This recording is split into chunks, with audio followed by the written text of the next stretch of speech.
Everybody ready to have a little bit of fun this afternoon? Good, let's do that then. All right. So, I'm going to talk a little bit about various different topics in security, but primarily from more of a management perspective in terms of how this impacts our business, right? And the things that really hopefully make a difference or that matter. And one of the first ones that I think is important for all of us to understand as it relates to cyber is that we're in a different world today. And we have a different adversary than we've had in the past. You know, when I left the government at the end of the last century, which really sounds old, right? But when I left the government in 2000, I was looking at somewhere in the neighborhood of a little over 4,000 attacks a day on our agency's networks. And that was pretty much the norm, right?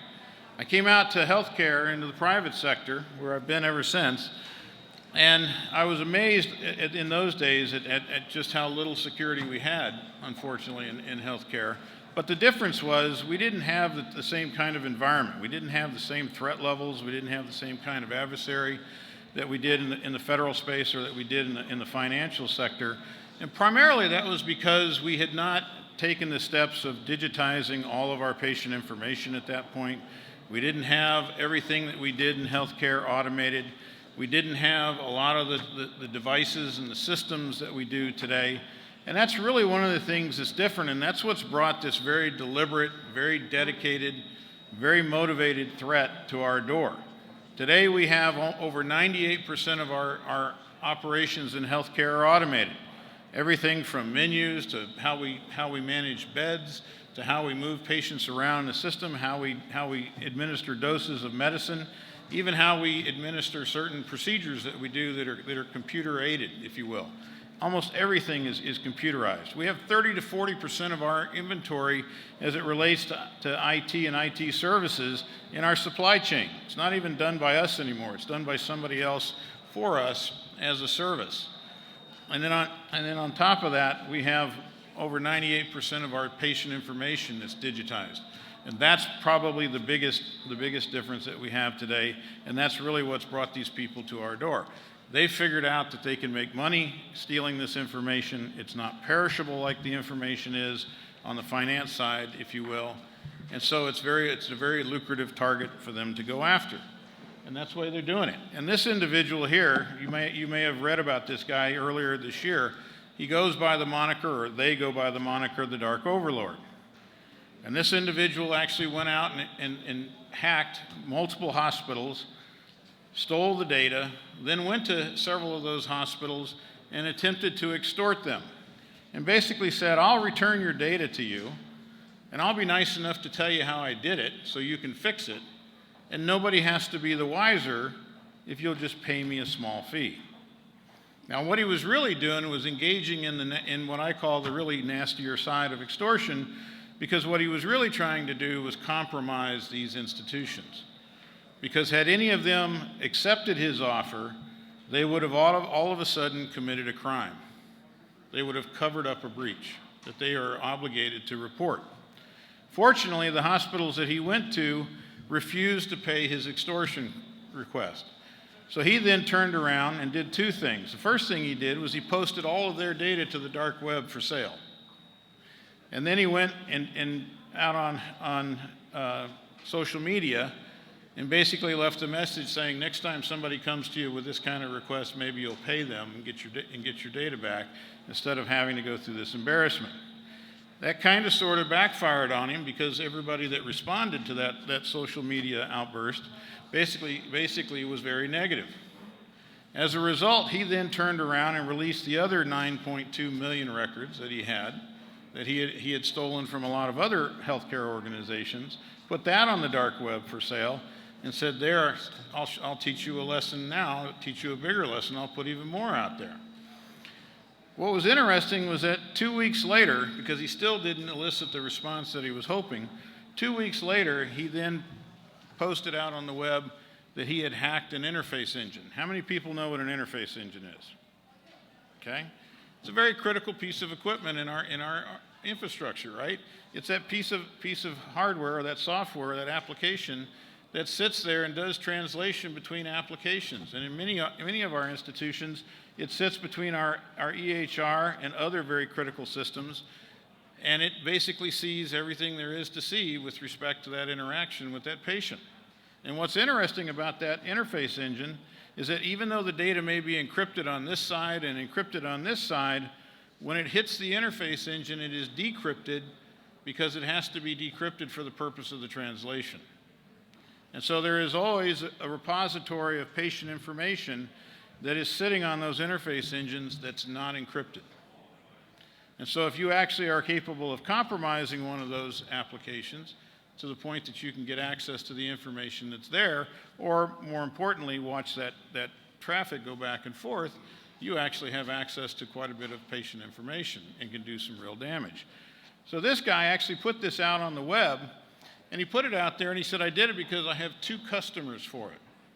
He goes, the first customer is other people like me that want to steal information from healthcare and monetize it and sell it. He said the other customer are people who are unscrupulous companies or third world nations who might want this software and this know-how, this intellectual property, to then go develop their own interface engine instead of having to pay for one.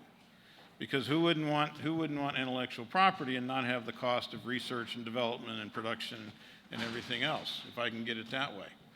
And he's right. Unfortunately, there are people out there that will absolutely take advantage of that. And they do that through that thing that I've been already talking about, which is the dark web. Now, my caveat to this part of the presentation, obviously to everybody, is I don't want anybody going to any of these sites on any computer that's connected to a hospital. Or at home, for that matter. But the fact of the matter is that it is very simple for the bad guys today to take advantage of the good guys, because just about everything they need to do that is out there on the web. Everything. From instructions on how to get started, tutorials on how to do it, software that they can download, information that they can buy, even services that they can acquire if they're too lazy to do it themselves. And in fact, the country just south of us, Mexico, is the biggest buyer of illegal cyber hacking services in the world, believe it or not. Third world nations have figured out that this is a great way to make money. And illegal organizations or organized crime have figured out this is a great way to make money. And I don't necessarily have to know how to do it. I just have to hire the people that do. Because cybercrime is now a service that we can acquire. But it's really simple. All you have to do is go out there and get yourself a Bitcoin account. If you don't know how to do that, you can Google it, right? Then get yourself some encryption so that you protect your transmissions. And if you don't know how to do that, you can Google that too, and that's free. And then you need to get yourself an onion router, a Tor network or onion router account, and you can also Google that if you don't know how to do that. Now the interesting thing there I will tell you also is that if you do that, you better be really smart, because if you register as yourself, then somebody's going to know who you are on the Tor network, okay? So if you don't go through an anonymous server, which you can also rent, by the way, you want to be very careful about how you register on that network. But once you have these things, you are then in business, and you can go out there, and these sites that are depicted on this slide are actual sites, if you will, out of the dark net, that you can go there and you can, if you want to run a phishing attack, say, for instance, against a health system or health systems, and you want to run that attack against the more affluent individuals at that health system, so the physicians, the executives, et cetera, you can actually put in a search criteria in one of these sites on this page that says, I'm looking for anybody who makes over $250,000 a year and works at a health system in Southern California. And believe it or not, you'll get a list of all the information that's been stolen, that's out there for sale, that you can then pay for and download and have. You can then go out to another site that's listed here, and you can download scripts that have been extremely successful against attacking executives. In fact, they're actually rated. So this particular phishing script has a 90% hit rate. This one has a 40% hit rate. So you can actually think about what you want and be a good shopper, right? And you can download those scripts. You can acquire those scripts. Then you can go out there on another one of these sites and you can rent that anonymous route, that anonymous server that I talked about, so that this attack doesn't come from your computer, it comes from that server, so it's not traceable back to you. And like I said, if you're really tired or you're really busy, you can hire somebody to do this for you. But the fact of the matter is, you can get everything you need to run a very sophisticated attack against a very specific population right there on the web. And that's why this has become such a big issue, because it has replaced the other kinds of crime that we have out there. Think about it for a second. If I walk into a 7-Eleven or a bank and rob it, right, I'm looking at 10 to 20. I've got a higher chance of getting caught. I have to expose myself to do it. And how much cash is usually in the cash register today? Very little, right? Because the banks and the stores have figured out, don't keep a lot of cash on hand because that attracts the bad guys. But if I hack that institution, chances of me being caught are way lower. Chances of me getting more monetary value out of that incident are way higher, right? And if I get caught, I'm going to go to jail for a lot shorter period of time than if I commit armed robbery. It is more lucrative, it is easier to do, it is safer to do, it is anonymous in most cases, and if I get caught, I don't pay near the price. Why is it any wonder that so many folks are gravitating to this kind of crime? And because everybody's online. We now today, supposedly according to what the estimates, in 2016, we have 1.2 mobile devices for every person in America. It means just about everybody's connected. Just about everybody's connected. And we're all susceptible. The stakes have gone up for our health systems today. The kind of crimes that we see there, we are now seeing on a regular basis in healthcare like we do in other industries. Things that we never thought we would see before. But it really it shouldn't be a surprise to anybody. One of the things that we do as a nation, which probably doesn't surprise anybody, is that we collect information on a lot of other countries around the world to understand how stable they are. What's their socioeconomical intelligence rating, if you will? How healthy is that nation from a people perspective, from a monetary perspective, from an industry perspective, et cetera? It helps us to understand what nations in the world may potentially be susceptible to what kinds of events. It's important to our national security. Guess what? We're not the only ones that collect that kind of information. And so it shouldn't be any surprise that when nation-state actors attack very large health systems that have huge repositories of data, particularly insurance companies or people that are engaged in research, that there's any surprise to that, because espionage is alive and well in every industry that we have today. And the information that they gather when they do that is invaluable. Take the breaches that occurred earlier this year with respect to the Blue Crosses, right? I spent 20 plus years in the Marine Corps and in the intelligence community before I retired, came out to the private sector. The entire time that I was in the intelligence business, my medical histories were in Blue Cross, because that's who our insurer was for the government. So that's who it still is for the government. They also attacked OPM this year. How many people know who OPM is? The Office of Personnel Management, right? Anybody that's ever had a clearance absolutely knows who OPM is. And if you've ever had a clearance and had a clearance at the level that I did, and you've actually had to fill out that 312 and told everything there is to know about yourself, and not just about yourself, but about yourself, your spouse, your parents, your children, your siblings, everything all the way back to your 16th birthday, every foreign country you've ever been to, every house you've ever lived in, your bank accounts, your credit card accounts, everything is in that 312. And this summer, or this spring, the Chinese not only hacked the Blue Crosses and stole millions and millions of health records for government employees, but they hacked OPM and got millions and millions of background investigations on federal employees.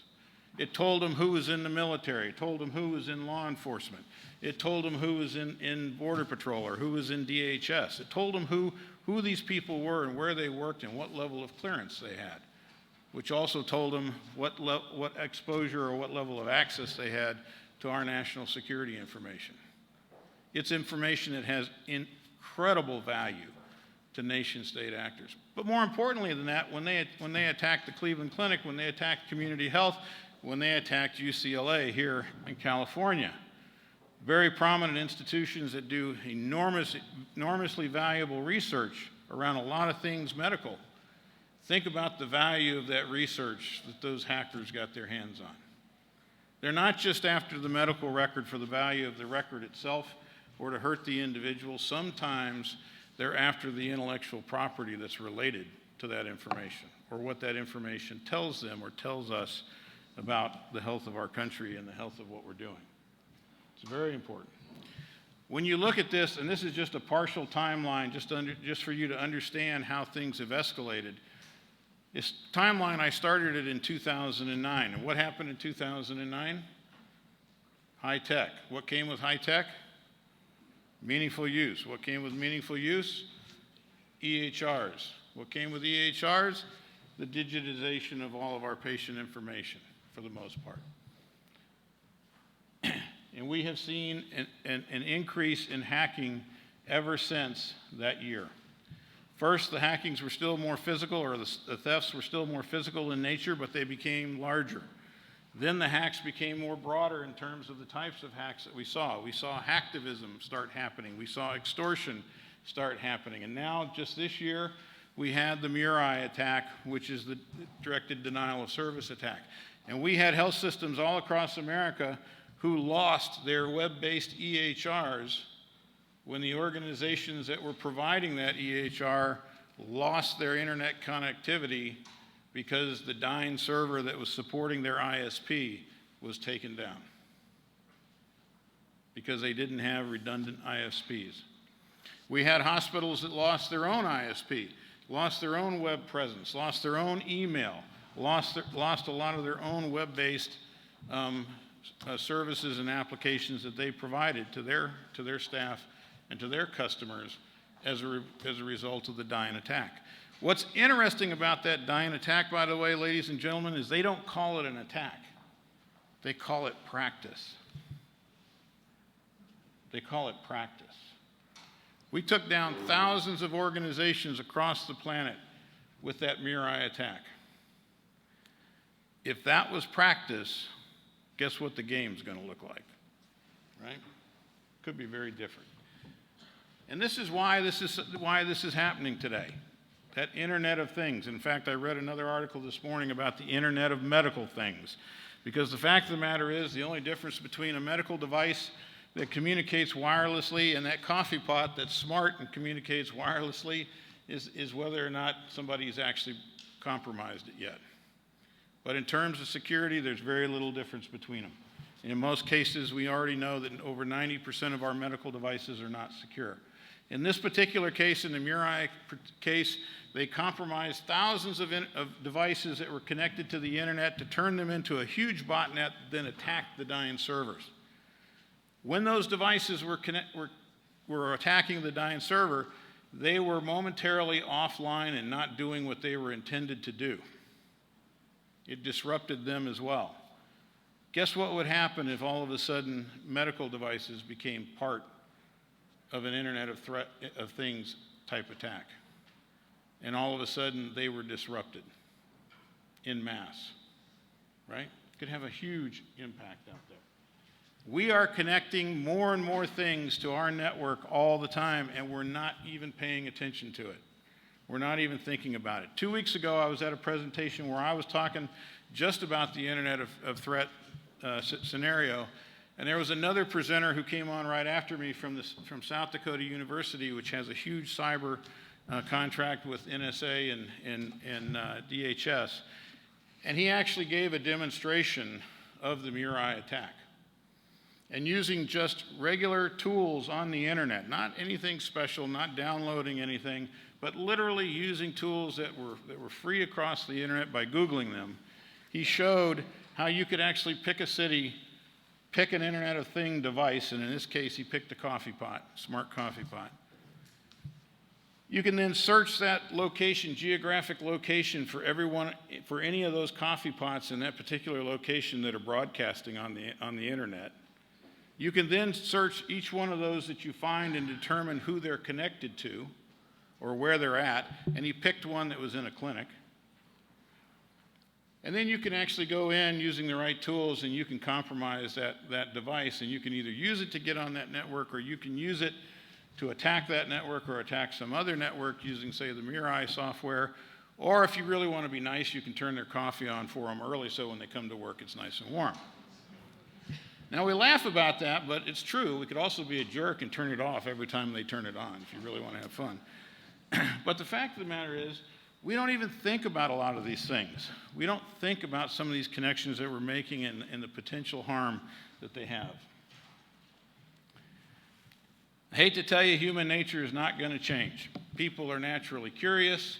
People also engage in bad behavior, and that's not going to change. The overwhelming majority of incidents that we have when it comes to fraud and when it comes to things like identity theft are perpetrated by folks who work for us, not outsiders.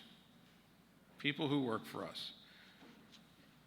We've got to understand that just as our networks need more advanced technology to recognize the new advanced threats that we have coming at us, we also have to recognize that we are going to have to begin to do what's called behavioral-based analysis with respect to people. You don't catch people by watching the rules. You catch people doing bad things by analyzing their behavior. And in fact, when you take a look at the investigations that have been had with respect to identity theft cases and medical identity theft cases, when they've gone in and gone back and looked at the individual who was involved against all the other individuals that had that same job in that institution, they had very different behavioral patterns in the system.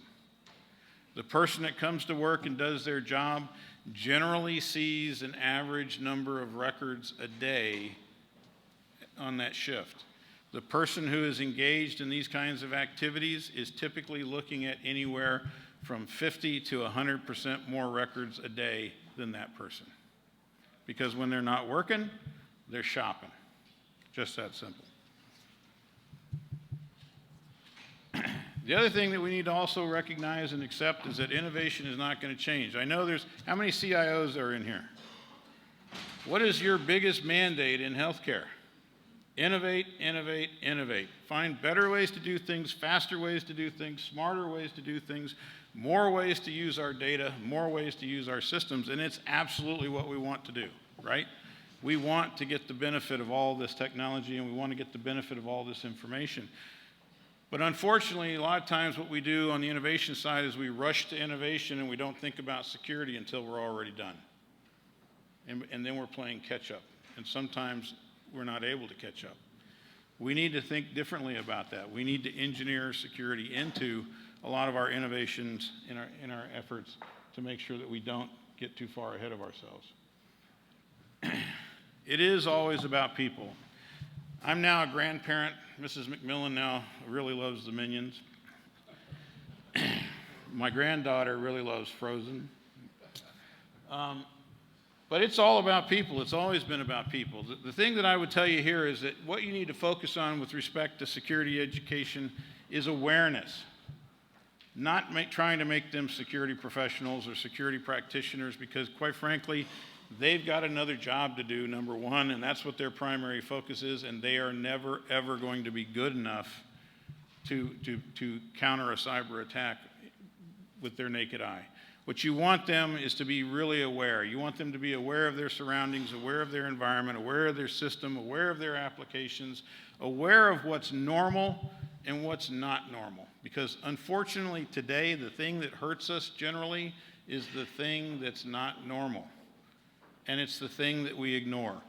All too often when we've looked at the breaches, we found that when we went back and did the forensics, The evidence of the attack was there long before the actual event occurred. And there were things that happened that people should have recognized or maybe even saw, but they discarded because it was only a momentary blip in the system. Or it really didn't impact what they were trying to do, even though it was a little bit different today.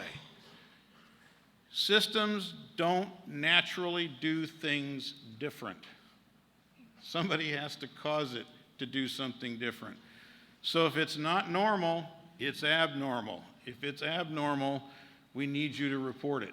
And that's what we really need users to know today. We need them to be aware. We need them to let us know so that then somebody who knows what they're doing or somebody with the right tools and capabilities and access can go in and actually see whether or not that really was just an innocent blip or whether there's something going on there that now we need to take a deeper dive look at and figure it out.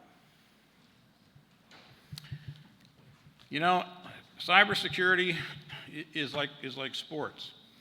Think about the baseball team that doesn't meet until right before the game. They've never met each other, they've never played before. Many of the people that meet haven't even played baseball before, and now they're going to play a baseball game against a professional baseball team. What do you think is going to happen? They're going to get slaughtered, right? The cyber criminal is out there coming at you every day, all day, and there are thousands of them. If you want to be effective at stemming the damage that can occur in cyber events, you have got to have good processes, you have got to practice them, and you've got to practice them over and over again. And you have to practice worst case. One of the things we learned in the breaches this year, when you look at Hollywood Presbyterian or Flint, Hurley Medical up in Flint, Michigan, or some of the others that we had around the country, we learned that those organizations weren't ready for those incidents. Not only was their infrastructure or their architecture not ready from a detection perspective, but also they weren't ready from a response and a recovery perspective. And the only thing that's going to save us really in a lot of these attacks is just that, our ability to detect quickly, to respond efficiently, and to restore very quickly. A lot of us aren't ready to do that. We found that we had staff that have entered the healthcare workforce in the last decade who didn't know what to do when they didn't have a computer to help them do it. We had nurses that couldn't administer doses of medicine because they didn't know how to do it without the system that issued the dose to them normally. We actually had physicians in one hospital, believe it or not, that didn't know how to write a script. There were all kinds of stories that came out of these incidents, operational stories where people that were working in those environments did not know what to do or did not know how to do it if they didn't have the system to support them. And what was interesting is that when you talk to them, what they all said the same thing universally. Well, IT always gets the system back up and running, so we never really had to learn how to do it. And in fact, we've spoiled them because in most cases, our IT professionals have done just that. They've done a superb job of managing very complex environments and restoring things very quickly so that in most cases, there's very little impact to the operation. But the fact of the matter is, the reason we have contingency planning and the reason we need to practice for the worst case is so that when it does happen, we can still respond. We can still respond. And in a lot of these cases, they couldn't do that. And that's what caused a lot of the pain. He's a cute kid, right? You know, I am hopefully within 5 years of my retirement. Because in one more year, I'm going to have been doing this more than 40 years. And in 5 more years, I'll have been doing this 45 years, and I'll be 65, and it'll be time for me to go.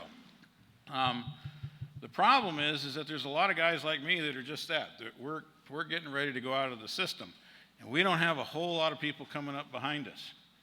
And we have about 1.5 million people short in terms of cybersecurity skills in this country right now for all of the advertised cybersecurity positions that are out there.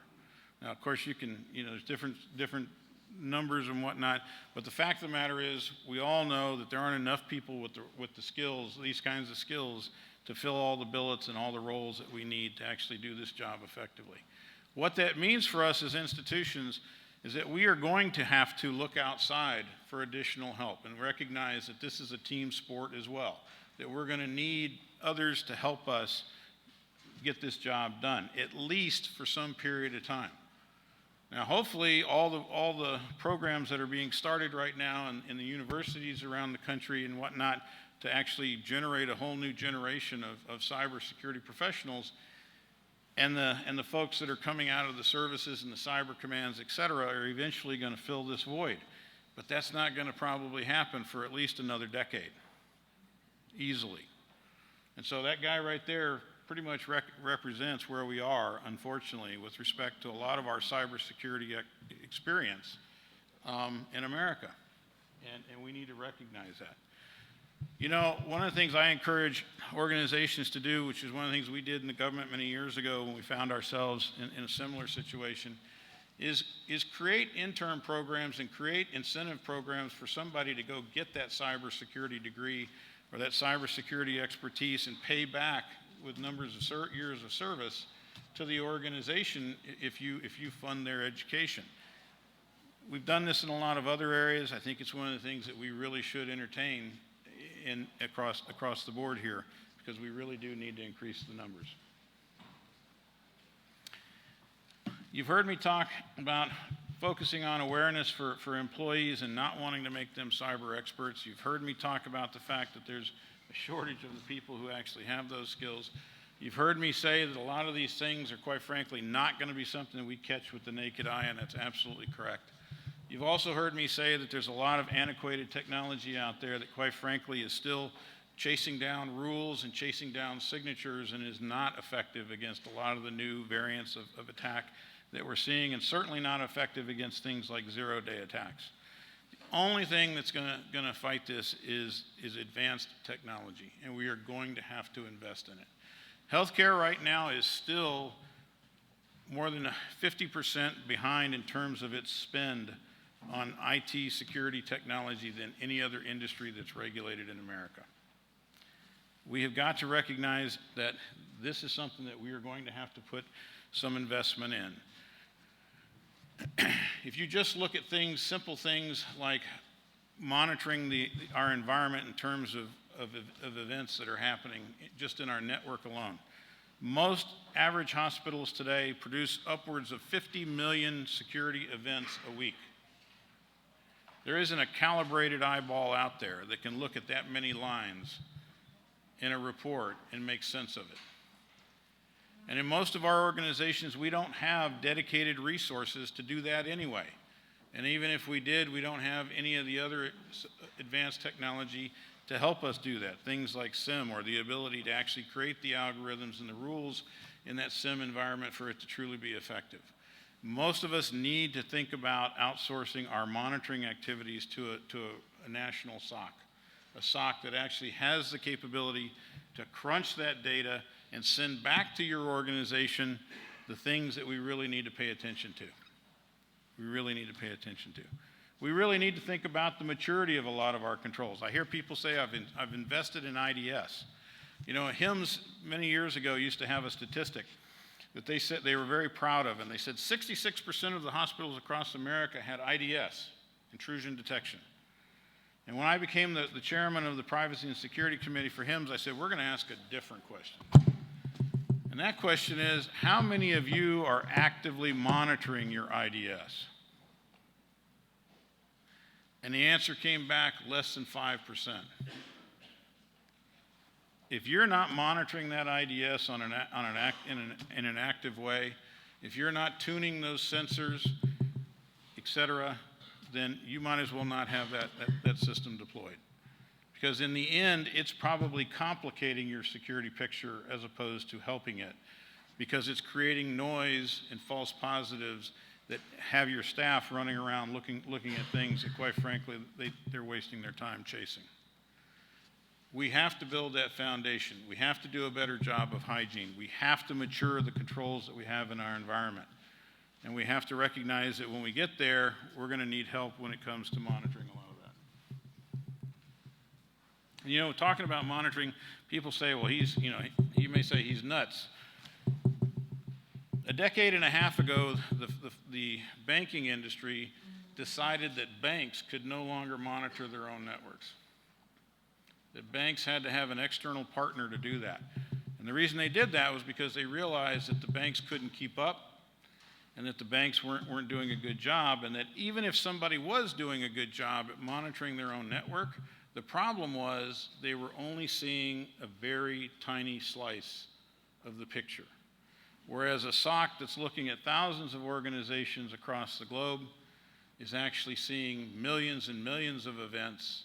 They have far more sophisticated algorithms for synthesizing that data and actually identifying what's a false positive, what's real, what do you need to be worried about. And so they basically force the banks to have external monitors. They also force the banks to have external IDS vendors and external assessors. Basically, you wanted protection of your dollars, that's how they gave it to you. So we need to strengthen our defenses. We need to improve the technology that we have deployed. We need to improve our detection capabilities, and we need to improve our ability to respond.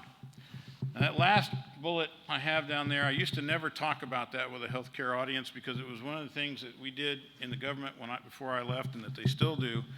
But it wasn't something, quite frankly, that I thought that we were ready for in healthcare. And that is the concept of putting deceptive networks out there to help obfuscate our fingerprint, if you will, or footprint, if you will, on the internet. We're talking about things like honey nets and honeypots. And when I was in the government, we used to build those from the ground up. We actually used to build fake networks, fake servers, et cetera, and we would deploy them hoping that the bad guys would hit them first, and we would detect them there and be able to cut them off before they actually got to our networks, which is what we were really trying to protect. The nice thing about today is that you don't have to do that the way we used to do it. You don't have to build that honeypot or that honey net yourself anymore. There are actually vendors out there that provide honey nets and honeypots as a service.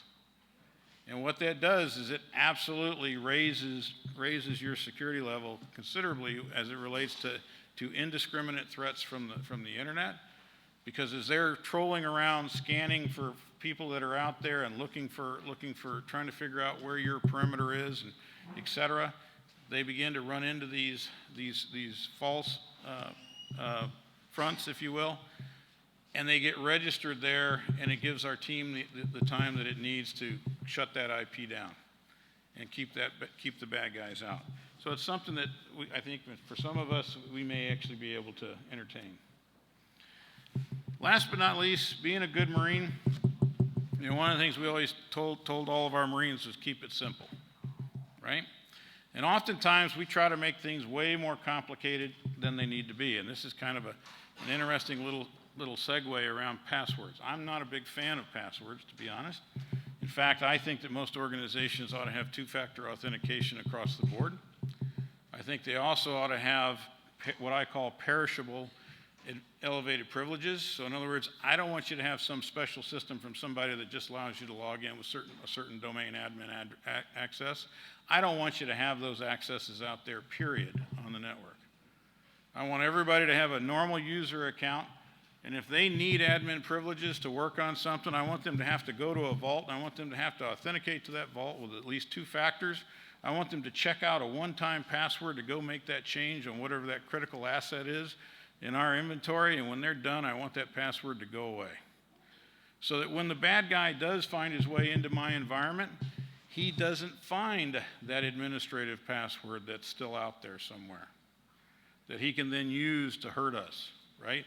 If every time the bad guy gets in, he actually has to compromise everything in his wake in order to get to something of value, if he actually has to use a regular user's login or access, if you will, to get anything done, it is going to make it exponentially harder for them to exploit us.